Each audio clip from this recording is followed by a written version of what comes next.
আজ আর স্রোতকে পালাতে দিল না সার্থক। হ্যাঁ বন্ধুরা, ভিডিওতে লাইক দিয়ে দেখতে থাকুন। যেই মুহূর্তে কিনা স্রোত সার্থককে এর মুখ চেপে ধরা নিয়ে বিরক্ত হয়ে এক পর্যায়ে সেখান থেকে চলে যেতে না, ঠিক সেই মুহূর্তে সার্থক বলতে থাকে যে আজ তো তোমাকে কোনো মতে পালাতে দেওয়া যাবে না, আজ কোনো মতে তুমি আমাকে অ্যাভয়েড করতে পারবে না স্রোতস্বিনী।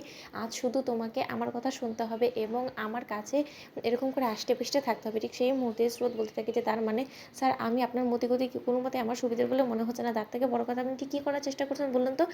আপনি এত কিছু ডেকোরেশন করিয়েছেন কিন্তু আপনি পার্টিটা ক্যান্সেল করে দিয়েছেন, তাহলে এত কিছু কেন করিয়েছেন বলুন?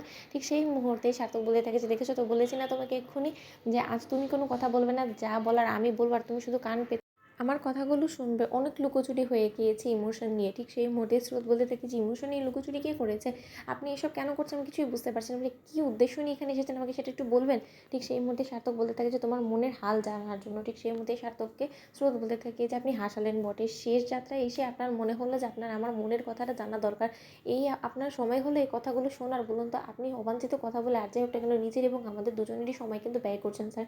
এর থেকে বরঞ্চ আপনি উপরে গিয়ে আপনার অফিসের কিছু কাজ করে নিন, সেটাতে আপনার ভালো হবে। শুধু শুধু আমার মতন একটা মানুষের পেছনে সময় লস করাটাই আপনার জন্য বৃথা। অন্যদিকে কথা বলা মাত্র স্রোত যখন সেখান থেকে চলে যেতে নাই, ঠিক সেই মুহূর্তে সার্থক হাঁটু গেড়ে বসে যখন বলতে থাকে যে Mrs Srotoswini, I love you.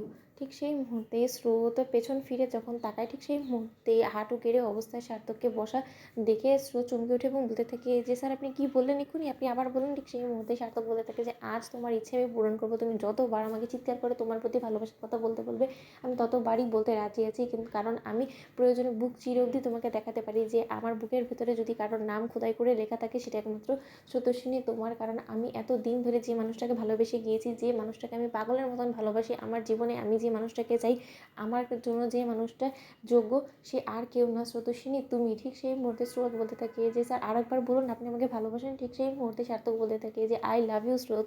ঠিক সেই মুহূর্তে স্রোত সার্থককে জড়িয়ে ধরে এবং অঝরে কাঁদতে থাকে এবং বলতে থাকে যে স্যার এত দিন পরে আপনার সময় হলো অবশেষে বলার, কিন্তু এখন বললে লাভটাই বা কী বলুন তো? আমাদের তো মাঝখানে সব কিছু শেষ হয়েই গিয়েছে। অন্যদিকে সার্থক বলতে থাকে যে শেষ কথায় হয়ে গেল, আজকে থেকে সবে শুরু হয়েছে। এত তাড়াতাড়ি তুমি সব কিছু শেষ করে দিয়ে আমাকে বিদায় দিয়ে চলে যাবে, সেটা কী করে হতে পারে বলো তো?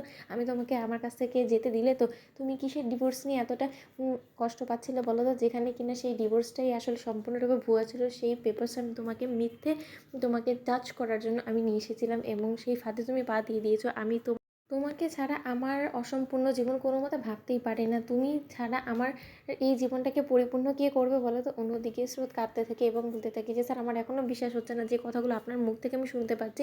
এত সৌভাগ্য আমার কী করে হয়ে গেল? ঠিক সেই মধ্যে সার্থক বলতে থাকে যে আজকের দিনে আমি তোমারই খেলাতে তোমাকে মাত দিয়ে দিলাম। তো বন্ধুরা লাইক কমেন্ট শেয়ার করে সাবস্ক্রাইব করতে ভুলো না।